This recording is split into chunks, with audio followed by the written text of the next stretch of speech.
Good afternoon. I live in Texas and the weather is getting a lot more chaotic. We're looking at having a really bad winter storm again, like in 2021. We don't know when it's going to happen, but we do know that it's quickly approaching.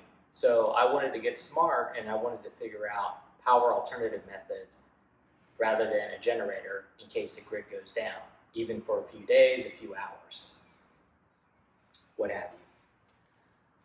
So I started researching solar panels, and they're making a big push for green energy, but I really never understood what solar panels could do for us, and for me specifically. So I decided to spend a week researching it, trying to figure out what I could do and what I could find out, and now I want to take this information, I want to pass it back on to you, so hopefully you'll be able to figure it out.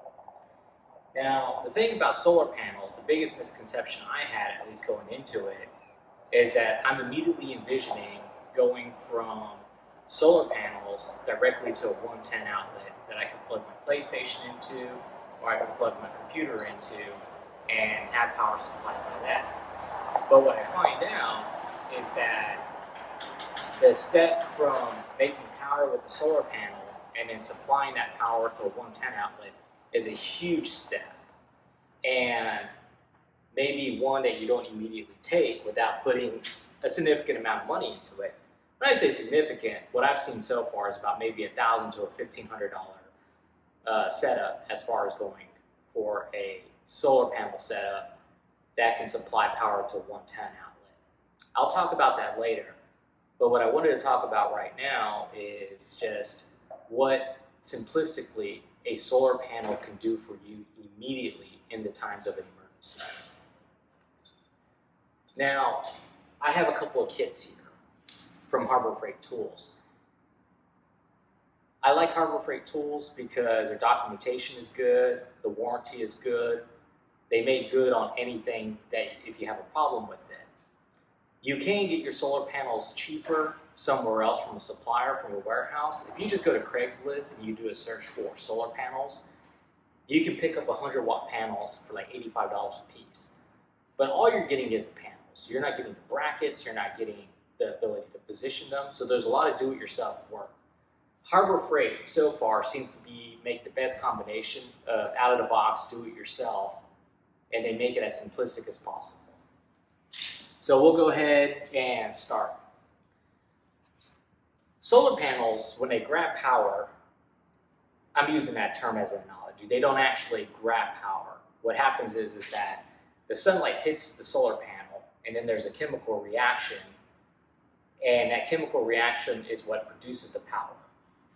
Now, they make different types of solar panels.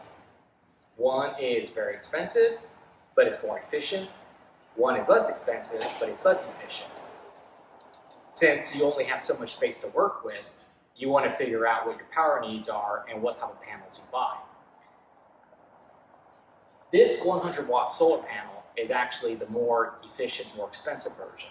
I bought it at Harbor Freight Tools when it was on sale for $86.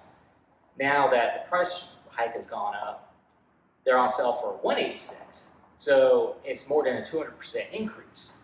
But if you can find them, I would still buy them because from what I've seen in my limited experience, they're still very good at producing power.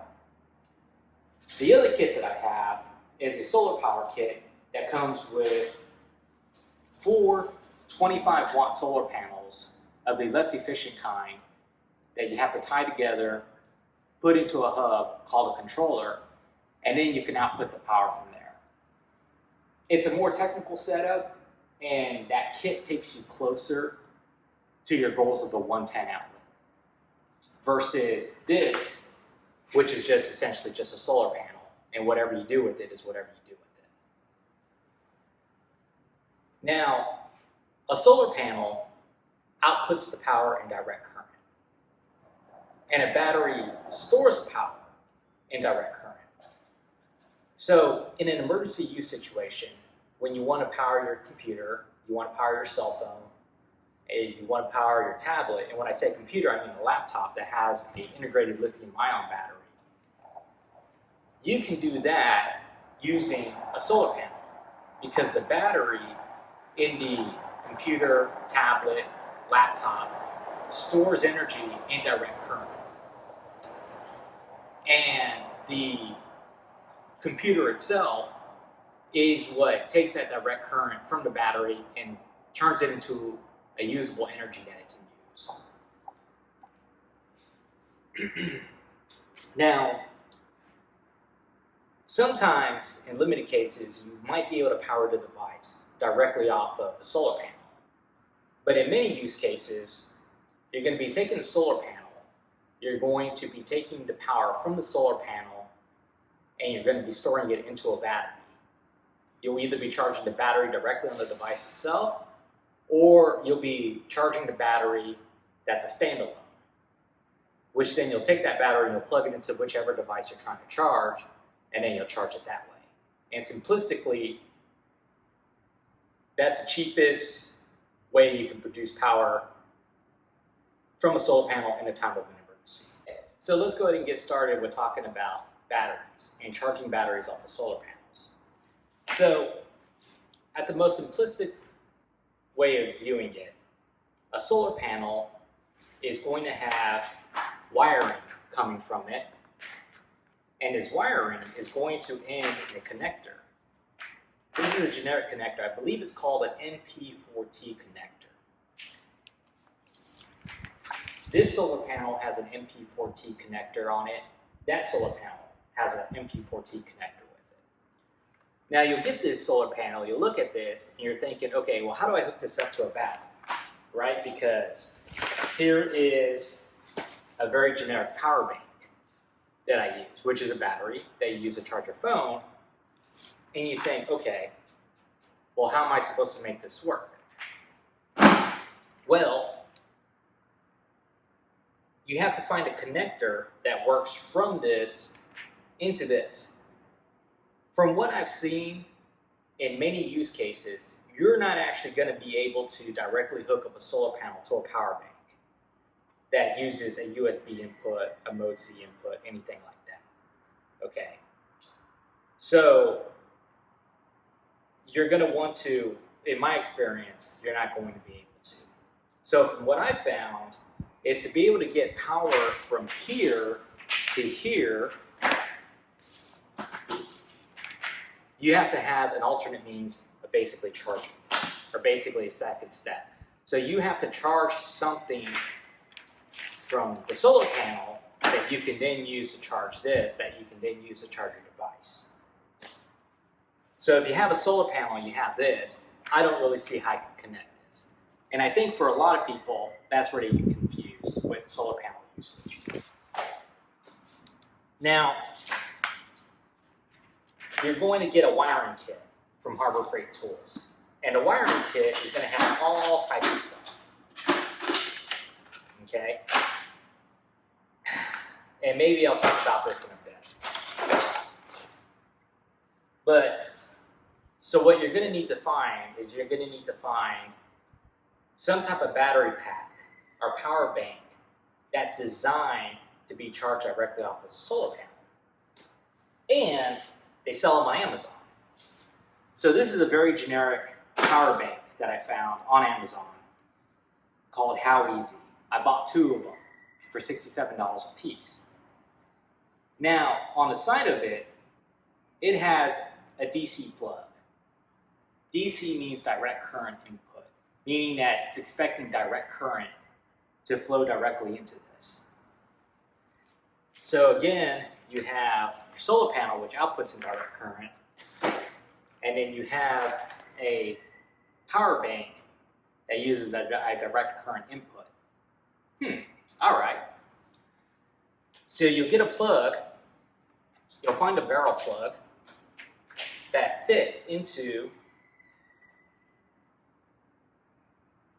the power bank that has an MP4T connector with it. And you'll be able to get this by buying an accessory kit from Harbor Freight Tools or for whichever that has MP4T connectors. You'll connect the 2 MP4T connectors together. So now you have the solar panel that ties directly into the power bank that has a DC input.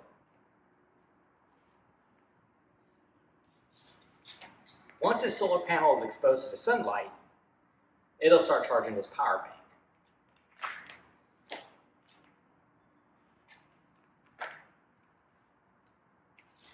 Now, once this power bank is charged, you can then charge your devices off of this power bank.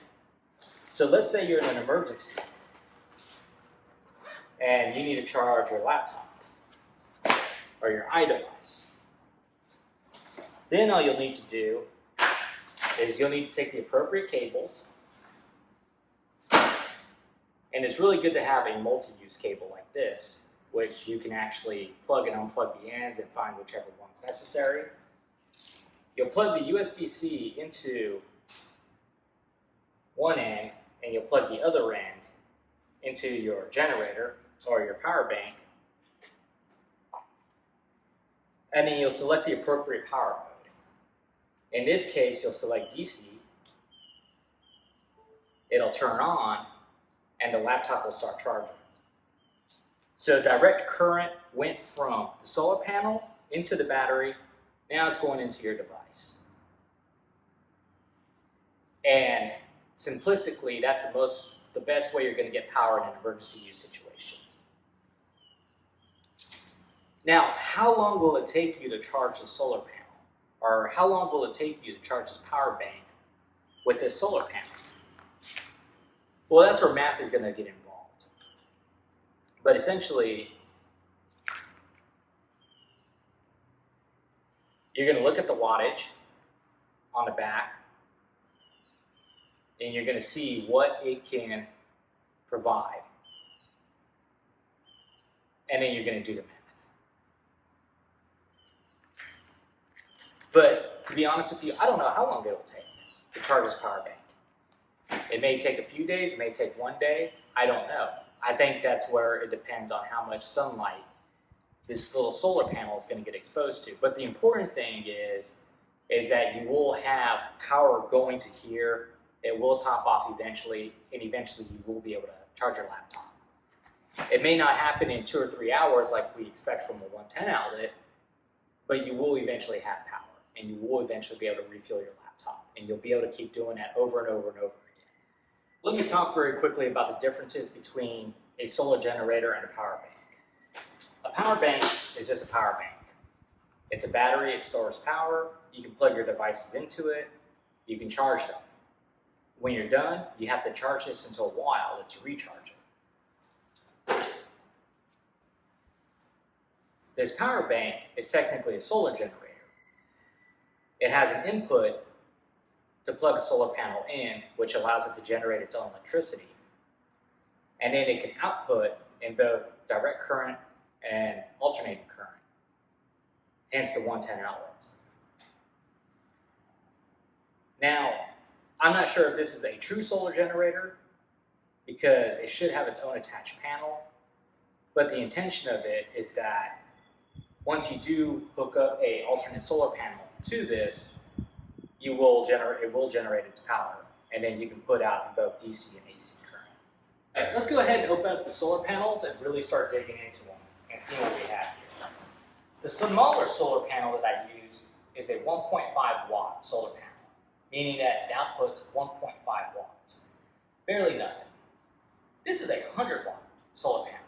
It produces nearly 100, actually, it nearly outputs 1,000% more than the smaller solar panel. So let's see what we get with our money. The smaller solar panel costs $14. This solar panel, right now, if you buy it, costs $186. So it's very expensive, more expensive than the smaller solar panel, but what do you get for your money, power-wise? Well, you get a out-of-the-box, ready to go, with its own brackets solar panel, with its own wiring attached, with some brackets in the back that you can open up and you can sit down.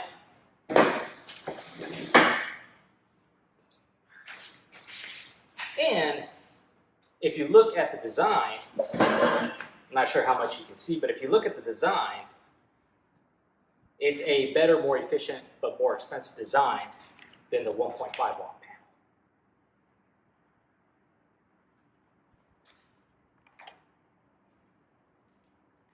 Now, the thing about solar panels is that as soon as sunlight hits them, they start generating power.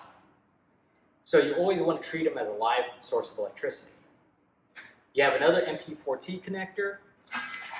You can take a barrel plug, plug it in, and then theoretically, you should be able to charge this solar generator off of the bigger panel even faster. So let's try it out. It's plugged in, and it's charging. I'll go ahead and try to show you this.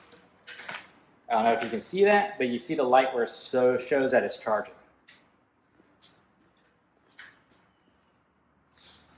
So we'll just leave it here for a little bit and we'll let it charge, and then I'll show you the other solar panel.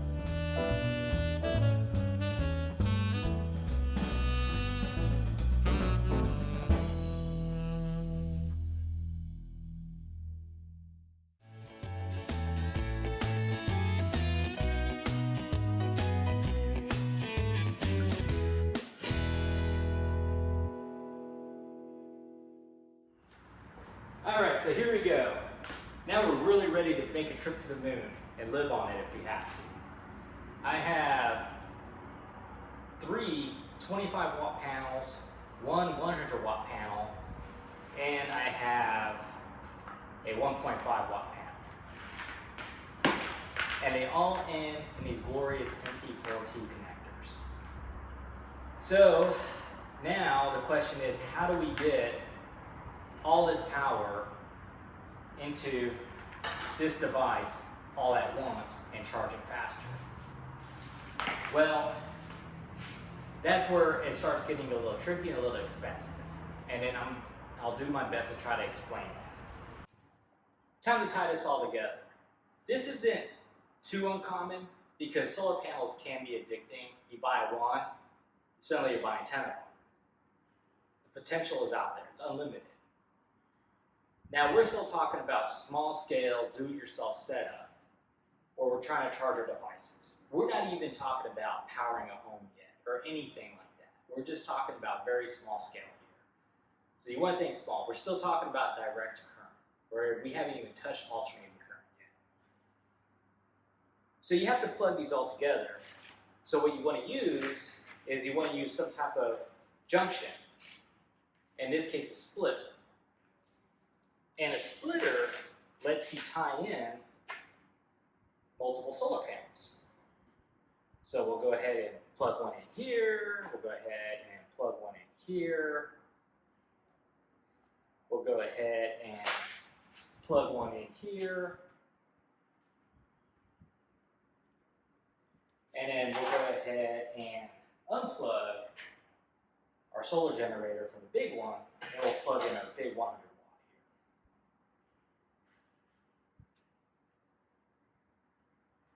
So there we go. Now we have a splitter. Now, I might be cheating a little bit on this because the splitter is actually meant for 4 25 watt panels, not 3 25 watt panels and 1 100 watt panel. But I think I'll be okay. So now we have the splitter. Now what can we do with this? Can we just plug it into our barrel plug and see if we can charge the device even faster? Let's try it out. Let me put it over here and prepare to run just in case.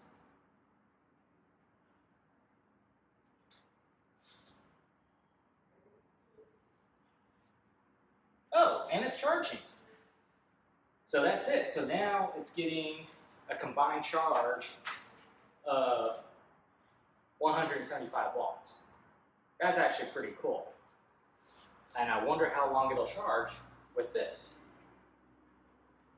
So you can use a splitter, you can tie in multiple panels, and you can charge your solar generator even faster. Okay. So let's take this to the next level. So far, all we have talked about was direct current to direct current and charging batteries. But we haven't even talked about charging your devices directly off of the solar panel via the USB plugins. Now, there's a couple of things you can do, but the easiest thing you can do is just buy a small solar panel that already has the USB plugins already in it. And you'll be perfectly happy. But if you're like me, and you go the bigger is better route, and you have all these setups here, then you want to go ahead and you want to figure out how you can utilize this and plug in a USB directly to your device. And what do you know? I happen to have one right here. Now, controller is essentially going to be the next step in your DIY setup. And this is the next step you take towards the ultimate goal of having that much Magic 110 output that you can run your refrigerator off of, or your PlayStation off of. But here's a controller. And a controller / regulator is exactly what it sounds like. It regulates the power coming from the panels into your device so you don't overcharge your device, damage the battery, blow it up, whatever. Now, controllers are all different types. And they're meant to control sensitive electronic currents. So I definitely wouldn't cheap out. As you can see, one of the things I've done is I've all gone for the same brand. So far I've used Thunderbolt Solar panels, and I'm using a Thunderbolt Solar charge controller, because they're all meant to work with each other. All this kind of goes out the window once you start hodgepodging parts together. If you get stuff off of eBay, and then you get some Walmart parts, and you put them together, good luck. Your mileage may vary. But at least I know with buying consistent across a brand, hopefully you're guaranteed some type of quality control. Now, this charge controller has a couple of ports in it. And I'll go ahead and bring it closer and I'll show you. So a typical car charge controller is going to have the DC input, the solar input. You plug your solar panels directly into this. And then from here, you have a DC output, meaning that you can charge something from a barrel plug to a battery using the DC output. So you can theoretically plug your solar generators into here. You have your buttons to show the status on your screen, and then you have the fabled USB inputs where you can plug your iDevices into. Now it gets a little bit more complicated down here, and this is where you're actually introduced to the ugly world of wiring. They've tried to make it as plug and play as you could, but eventually you're going to have to do stuff with wires. But fortunately, they've made it as easy as they could by making it as simplistic as they could. They put picture diagrams here to show you exactly what plugs into here. They made screws that you can turn with the screwdriver, and with the kit, they've actually made it to where they've already crimped the wires for you and stripped the protective covering off to expose the leads. So all you really have to do is take a screwdriver, loosen it, stick the negative into the negative, the positive into positive, and then screw it back down. Okay. Ironically, even though we're talking solar panels here, this controller needs a battery to power the LCD screen. And it seems kind of counterintuitive because you think, well, why doesn't it just use the power from the solar panels to power the LCD screen? I don't know. But if I had to guess, I would say that any type of device that runs power, runs a system, has to have an onboard logic. And that onboard logic has to have a completely separate power source. because that logic is what's driving the rest of the power that comes into it. You can't have the logic that controls the device being run off the same power that the logic is supposed to be managing. Sounds convincing. Fortunately, I have a battery.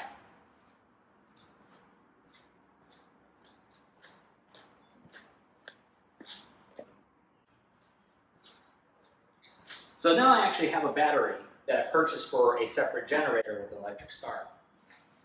It is a 12 volt, 24 amp hour, lead acid sealed battery. Oh, it's an 18 amp hour, excuse me. We'll get into the math later. I'll make a separate video series called Electrical Math for People Who Don't Understand Electrics. I'm very good. I can explain things simplistically to people who have never been there before. So anyway, so it's a simple battery, lead acid battery. I bought this one at Harbor Freight again for about $69 for a generator. Now I'm going to take the prongs and I'm going to connect the positive to positive and the negative to negative. Actually, you connect the negative first, then you connect the positive. So the negative is going to get grounded first, and then make sure nothing's there to shock me. And then I'm going to hook up the positive cable. Now, as you can see, the controller is on, and the screen is showing that the battery is putting out 12.6 volts. That's outputting from the splitter to this single wire. Now, if I plug it in,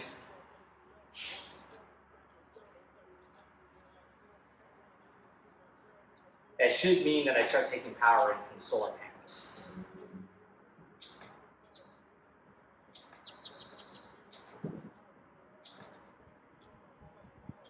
Yep, and the battery is charging now.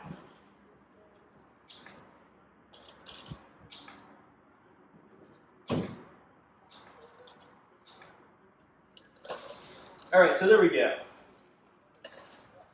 Now from there, we can charge the iDevice or your laptop or whichever. And there it goes, it's charging. Now one of the really cool things about the setup also, by having an onboard battery, you can actually plug your lights into it. This is kind of cool because it kind of came with like a little science kit, some LED lights, kind of like, oh, my first, like, you know, my first solar panel setup, whatever. But here is your DC output. So these light bulbs are actually already hooked up for DC output. You plug them in, and there you go. You have light.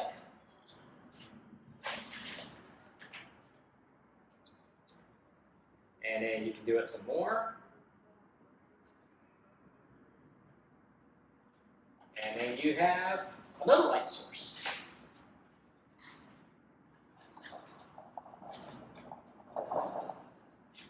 So there you go. LED light bulbs, powered directly off of DC power, which is why LEDs are so efficient. Now the best thing about augmenting your solar panel setup with a battery is that you can get multiple batteries. And you can hook them up in series, you can hook them up in parallel, and then you're really cooking. Literally. Now you want to be careful because once you start going for more power, you really need to watch what you're doing. Because things heat up, you can have an electrical fire, you need to wire in circuit breakers, you need to wire in jumpers. There's a lot of things you have to do. So this is as far as you go with your solar setup. Again, like I said, that's perfectly fine. You don't have to get complicated. You can get complicated if you want, but don't underestimate what you can do with even just this simple setup.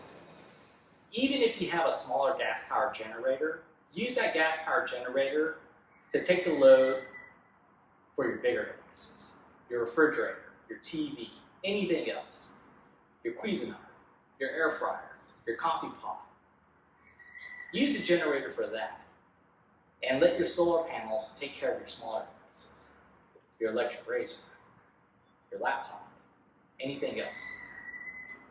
All right, I think I'm good. think that's all I have. And this is a lot of crap. Like, solar panels can produce a lot of stuff, as you see. So you need a way to organize, and you need a way to really make sure that you can track what you're doing when you're doing it. All right. Take care. Have a great day.